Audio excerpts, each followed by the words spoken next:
ओम शांति। आज है 30 जून 2023। आज बाप दादा के मधुर महावाक्य सुनते हैं। मीठे बच्चे, इस पुरानी दुनिया पुराने मांडवे से अब दिल हटा लो। तुम्हें बाप के पास वापस जाना है, इसलिए घर को याद करो। आज की मुरली से बाबा ने प्रश्न किया है, अपनी अवस्था अच्छी बनाने के लिए किस बात का बहुत बहुत ध्यान रखना है? उत्तर है भोजन का। सेंसिबल बच्चे अपने हाथ से योग में रहकर भोजन बनाएंगे और खाएंगे। अगर कोई बाबा को याद करके प्रेम से बैठ भोजन बनाए और खाए तो अवस्था बहुत अच्छी हो सकती है। बाबा की याद में भोजन बनाएंगे तो बाबा भी भासना लेंगे। सेंसिबल बच्चे को बहुत फुर्त बनना चाहिए। हर प्रकार की सेवा अपने हाथ से करनी है। आज मुरली में गीत बजा है, मुझको सहारा देने वाले। ओम शांति। बच्चों प्रति बाप बैठ समझाते हैं। बच्चे जानते हैं हम आत्माएं परम पिता परमात्मा बाप से सुन रही हैं। आगे सत्संग में तुम ऐसे नहीं समझते थे कि हम आत्माएं परम पिता परमात्मा से सुन रही हैं।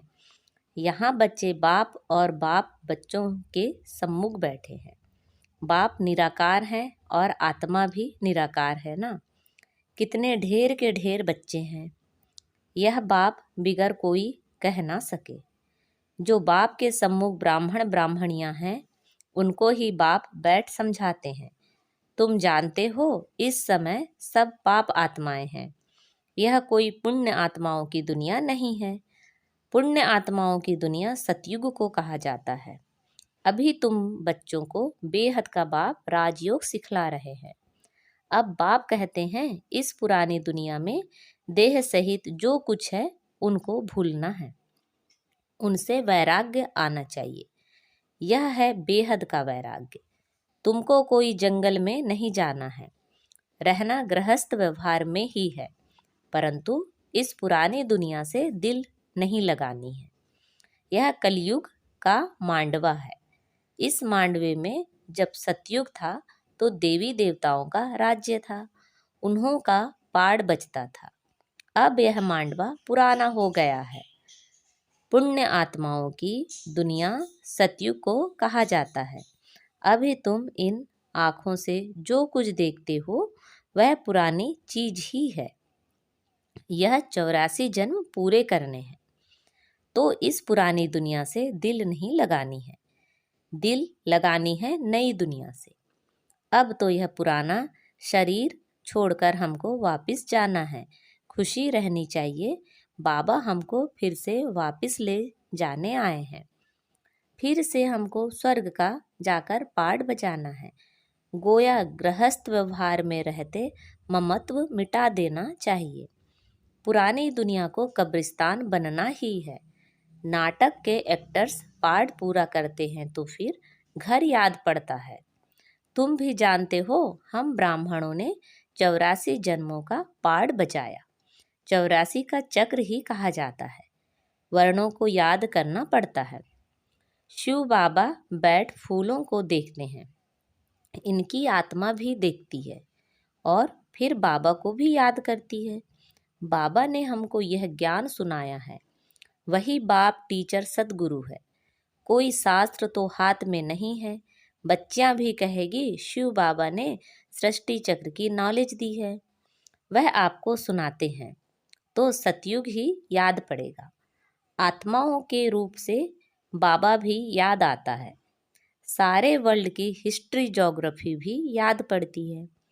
यह भी जानते हो वहाँ हम आत्माएं नंगी रहती हैं। बाप तो सदैव अशरीरी हैं। सभी हमको इस शरीर द्वारा कल्प पहले मौफिक शिक्षा दे रहे। बरोबर हम आत्मा हैं। पुण्य आत्मा पाप आत्मा कहा जाता है। बाप व पुण्य आत्मा नहीं कहा जाता है। सन्यासियों को भी महान आत्मा कहेंगे। अगर परमात्मा सर्वव्यापी हो तो महान परमात्मा कहाँ जाए। ऐसे तो हो नहीं सकता कि परमात्मा बैठ यज्ञ तप आदि करें। भक्त भगवान को ढूंढते हैं, यह भी ड्रामा के अंदर भक्ति मार्ग की नूंद है। तुमको फिर से 21 जन्म सुख भोग, फिर 63 जन्म भक्ति मार्ग के अंदर चक्र में आना है। तुम जानते हो हमारा पाठ सबसे न्यारा है। हर एक अविनाशी आत्मा को अविनाशी पाठ मिला हुआ है। शरीर तो खत्म हो जाता है, आत्मा कहती है हमने 84 जन्म का पाठ बजाया, अभी हमको पाठ पूरा करके वस्त्र छोड़ना है। इसमें ममत्व नहीं रखना है। आत्मा ही सब कुछ करती है। आत्मा पढ़ती है, आत्मा कहती है हमने इतना पढ़ा है इन ऑर्गन्स द्वारा। आत्मा इनसे निकल जाती है तो शरीर को मुर्दा कहा जाता है। आत्मा कहती है मैं अमर हूँ। तुम्हारी बुद्धि में अभी रहता है बरोबर इस बेहद के ड्रामे में हमारा 84 जन्म का पाठ है। अनेक एक्टर्स भिन्न भिन्न धर्म के हैं। भारत की बड़ी भारी महिमा है। क्रिश्चियन लोगों को भी भारत के लिए रिकॉर्ड है। समझते हैं भारत ही प्राचीन है। उस समय क्रिश्चियन नहीं थे, परंतु वह सिर्फ कहने मात्र कह देते हैं कि प्राचीन भारत था, जानते नहीं हैं वहाँ तो देवी देवताओं का राज्य था, जिनको भगवती भगवान कहते हैं।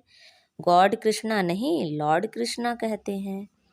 श्री कृष्ण के अथवा देवता के बहुत पुराने ते पुराने चित्र मांगते हैं, क्योंकि फिर भी सबके बड़े हैं ना देवी देवताएं। भारत की बड़ी महिमा है। गीता में अगर नाम न बदलते तो सब जानते कि हम मनुष्य आत्माओं के बाप का यह भारत अखंड जन्म स्थान है। शिव के मंदिर तो जहाँ तहाँ हैं। पतित पावन बाप पतित दुनिया में ही आकर सबको पावन बनाते हैं, तो उच्च हुआ ना। महिमा भी होती है शिवाय नमः। तुम मात पिता हम बालक तेरे, तुम ज्ञान के सागर हो। तुम्हारी गत मत न्यारी है, तुम्हारी महिमा अपरंपार है, परंतु फिर उनको भूल जाते हैं, इसलिए भारत की महिमा उड़ गई है। अब बच्चे बाहर विलायत में जाएंगे तो उनको समझाना है सब आत्माओं का बाप वह निराकार है। तुम गॉड फादर को पुकारते हो, परंतु वह कब आते हैं यह पता नहीं। वह यूरोपवासी यादव भी जानते हैं। हमने यह जो मूसल बनवाए हैं इनसे जरूर हम अपने कुल का विनाश करेंगे। महाभारत लड़ाई मशहूर है, सामने मौत खड़ा है। भारत प्राचीन है तो उसके मददगार भी बहुत बनते हैं। समझते हैं भारत बहुत धनवान था, इतना तो खजाना था जो बाद में मुसलमानों ने हीरे मणियां आदि ले जाकर कब्रों में लगाई है। बच्चे जानते हैं बरोबर भारत में देवी देवताओं का राज्य था, अभी हम फिर से वह राज्य ले रहे हैं। सिवाय योग बल के कोई विश्व का मालिक बन ना सके। क्रिश्चियन लोग हैं एक ही धर्म के, फिर भी आपस में लड़कर अपने कुल का विनाश कर देते हैं। यादव कुल वाले मुसलों द्वारा आपस में लड़ते हैं, यह जानते हैं कि बॉम्ब से सारी दुनिया ही उड़ जाएगी, हम राज्य कर नहीं सकेंगे। तुम जानते हो 2 बंदर लड़ेंगे, मक्खन बीच में हमको मिल जाएगा। तुम पुरुषार्थ कर रहे हो, अब तुम बच्चों को इस पुरानी दुनिया से वैराग्य आना चाहिए, क्योंकि जानते हैं यह सब खत्म होने वाले हैं। याद एक बाप को करना है, कब्रिस्तान को क्या याद करना है। कब्रिस्तान खत्म हो फिर परिस्तान बनना है, नहीं तो सतयुग में इस भारत में हीरे जवाहरात की खानियां थी, अब तो सब खत्म हो गई हैं। बच्चों ने साक्षात्कार किया है कैसे विमानों से सोना आदि ले आते हैं, वह सृष्टि ही नई बन जाएगी। वहाँ कितने अच्छे अच्छे फल फूल होते हैं, हर चीज़ वहाँ अच्छी होती है। गंध करने व दुख देने वाली कोई चीज़ होती ही नहीं, इसलिए उनको स्वर्ग कहा जाता है। तो अब एक ही साजन सब सजनियों को ले जाने आए हैं। शरीर तो सबके यहाँ खल्लास हो जाएंगे। यह होलिका आदि सब यहाँ के उत्सव हैं, परंतु उनके महत्व का यथार्थ किसी को पता नहीं है। रक्षाबंधन का भी उत्सव है, रावण को जलाने का भी उत्सव है। बाबा ने समझाया है, सारी सृष्टि इस समय रावण का घर है। सब शोक वाटिका में हैं, कितने दुखी हैं, तो सबसे ममत्व मिटा देना चाहिए। अभी हम वापस घर जा रहे हैं, घर को ही याद करना है। सतयुग में जब शरीर बूढ़ा होगा तब समझेंगे अब यह पुराना शरीर छोड़ नया लेते हैं। अभी तुम समझते हो हमको वापस जाना है, इसलिए देह अभिमान छोड़ना है। दुनिया इन बातों को नहीं जानती, कह देते आत्मा तो परमात्मा, परमात्मा सो आत्मा। बाप समझाते हैं यह झूठ है। अगर भक्त ही भगवान है तो फिर भगवान को क्यों याद करते हो? पतित पावन तो एक निराकार बाप गाया हुआ है। कहते हैं मुझे पतित दुनिया में ही आना पड़ता है, फिर इनको और तुम सब बच्चों को पावन बनाता हूँ, सारी दुनिया को पावन बनाकर वापिस ले जाता हूँ। वहाँ परमधाम में सब आत्माएं पवित्र ही रहती हैं, फिर यहाँ सतो रजो तमो में पास कर अंत में पतित बन पड़ती हैं। यह है सबका अंतिम जन्म। लक्ष्मी नारायण भी अब अंतिम जन्म में हैं। पतित पावन एक ही बाप है। इस सृष्टि चक्र को समझना बहुत सहज है। माताएं भी इस गोले पर अच्छी रीति समझा सकती हैं। इसमें सिर्फ बुद्धि की समझ चाहिए। चित्र पर समझाना बहुत सहज है। बाप बिगर यह नॉलेज कोई समझा नहीं सकता, और कोई पास यह चित्र है नहीं। इन चित्रों का बहुत बहुत मान होगा। बाबा कहते हैं जो पढ़े लिखे हैं उन्हों को यह झाड़ त्रिमूर्ति का चित्र भेजो, विलायत में भी भेज दो। इनसे फर्स्ट क्लास सर्विस हो सकती है। रूबरू जाकर समझा सकते हो। यह भी नॉलेज है ना। कॉलेजों में यह होनी चाहिए, तो उन्हों को बेहद की हिस्ट्री ज्योग्राफी की नॉलेज मिले। जो ब्राह्मण कुल के होंगे उन्हों को तीर लग जाएगा। भिन्न भिन्न प्रकार के डायरेक्शन बाबा देते रहते हैं। बच्चों को कभी जोश आता है, फिर ठंडे सोडा वाटर हो जाते हैं। बड़ी बड़ी यूनिवर्सिटीज में यह चित्र दो, चित्र बनाएंगे तब तो किसी को तीर लगेगा ना। विलायत के बड़े बड़े आदमियों को फ्री में दो। बेहद का बाप कहते हैं तुम फ्री दे सकते हो, परंतु ऐसे नहीं ट्राम व बस में जो मिले उनको देते रहो। लायक भी देखना है। इनमें बड़ी अच्छी नॉलेज है। बड़े बड़े दुकानों पर भी दे सकते हो। मेहनत करनी चाहिए ना। सर्विसेबल बच्चे सर्विस कर सकते हैं। हर एक की अपनी अपनी सर्विस है। माताओं को भी घर में सर्विस करनी है। चित्र उठाकर फिर प्यार से बैठ समझाओ। छोटे छोटे बच्चों को चित्र पर बताया जाता है ना। कोई 4 मास का बच्चा है, कोई 6 मास का, कोई 2 मास का। अब तुम्हारी बुद्धि में है कि 84 जन्म कैसे लेते हैं। अब ब्राह्मण बने हैं, फिर देवता बनेंगे, फिर क्षत्रिय। ऐसे ऐसे अपने से बातें करनी चाहिए। तुम पारलौकिक बाप से बातें करने वाले हो। यह है विचार सागर मंथन करना। जितनी सर्विस करेंगे उतना इजाफा मिलेगा। तुम गॉडली सर्विस पर हो। बाबा कहते हैं भल गृहस्थ व्यवहार की संभाल करो, 8 घंटा इस सर्विस में लगाओ, तुमको बेहद का खजाना मिलता है। सारा दिन बुद्धि में यह स्वदर्शन चक्र फिरना चाहिए। 84 का चक्र याद आना चाहिए। यह भूल क्यों जाते हो? जितना सिमरण करेंगे उतना बाप के गले का हार बनेंगे, फिर विष्णु के गले का हार बनेंगे। घड़ी घड़ी बच्चों को समझाया जाता है। यहाँ धारणा अच्छी होगी, क्योंकि यहाँ कोई मित्र संबंधी आदि तो है नहीं। सर्विसेबल बच्चे वह जो सारा दिन सर्विस में लगा रहे, बाबा की मुरली सुने, रिपीट करे, नोट करे। टीचर समझते हैं हमारे स्कूल से बहुत पास हो निकले तो गवर्नमेंट इजाफा देगी। तुम ब्राह्मणों को भी ऐसा रहना चाहिए। हम झुंड का झुंड अच्छा तैयार कर बाबा के पास ले जाएं। इसको कहेंगे सेंसिबल। अगर कोई मेहनत नहीं करते तो रिपोर्ट आती है, आराम तो हराम है। टीचर ऐसा फुर्त होना चाहिए जो 10 सेंटर्स संभाले, इधर उधर भागता रहे। 5-6 घंटा नींद काफ़ी है, बाकी मेहनत करनी चाहिए।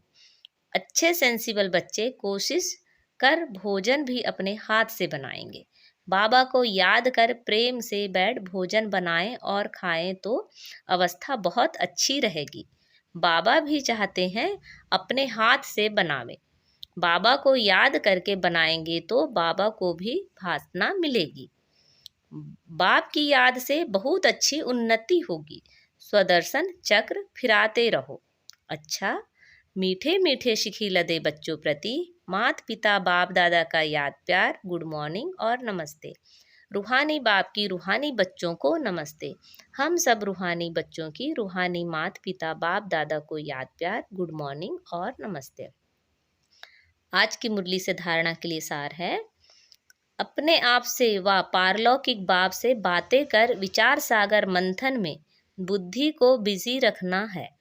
स्वदर्शन चक्रधारी बनना है।